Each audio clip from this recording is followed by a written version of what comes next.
Download the BCSN Plus app today.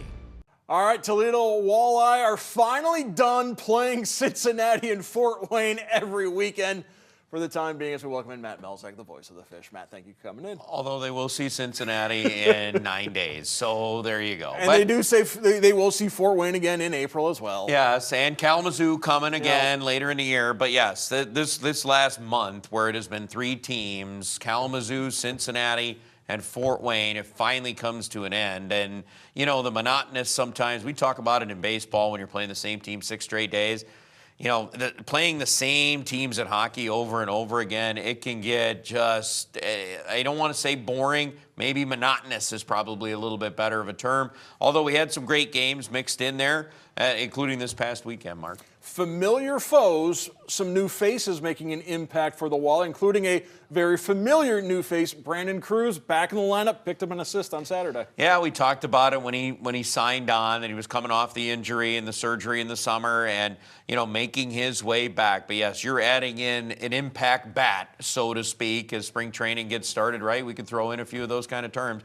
But yeah, you're adding an impact bat here, kind of in the middle part of the season. And Brandon Cruz, a terrific player, as we know. He's a great playmaker. He can score it. He can pass it. It's a really good addition offensively for a team that's already very good on the O side. Now, as our colleague Mark Monroe from the Toledo Blade pointed out before the game Saturday marked the 10-year anniversary of Jeff Lerg's unbelievable overtime save against Fort Wayne. Matt Jarusic, some pretty impressive saves in that game Saturday against Cincinnati as well. My contention is that Lerg save is the ultimate Walleye highlight. What else would you put in that top 5? You know, in that top 5, I would certainly throw in, I think, the Brandon Hawkins when he did the Michigan move from behind the net, which, by the way, also landed on a big network as well. You know, there's Evan Rankin, 5-goal game, not once, but twice. Yep. And the first time he did it was down in Charlotte for a midnight game. I would say that would certainly throw into that. The 12-goal game against the now Atlanta Gladiators, one-time Gwinnett Gladiators, I think would certainly rival into that. Jeff Lerg, by the way, had another unbelievable save in Elmira.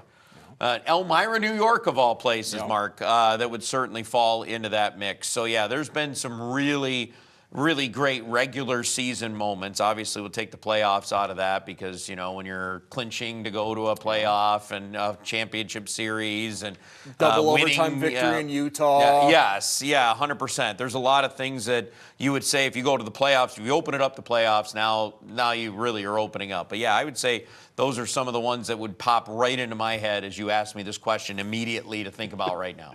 Speaking of the playoffs, last year, Walleye season came to an end in the Kelly Cup Finals against Trois-Rivières, and that is where the Fish are swimming to this weekend. Yeah, they are. 3-3 weekend, Friday, Saturday, Sunday up in Quebec. And, you know, obviously the schedule was already done before they played in the finals, so we didn't know that it was going to be that way. But, you know, yeah, interesting building, and obviously the area, you know, you get the French side there. You have to kind of get used to a little bit, but the team's ready for that. And you know, they'll head up there early enough, and, you know, they'll get that situated up there, and I think it'll be a good series. Trois-Rivières been about 500 this year, but we know defensively they're very strong, they're always sound, and that'll be the biggest test for the weekend for the Walleye. Yeah, it's be good to get out of the Central Division for a weekend, take on a tough opponent, measure yourself up against the Lions, and in case you have to see them again come June.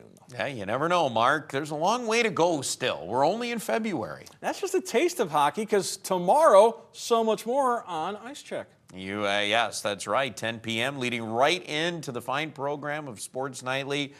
Mark will tee it up for you tomorrow. Looking forward to it. Thank you, Matt. Thank you.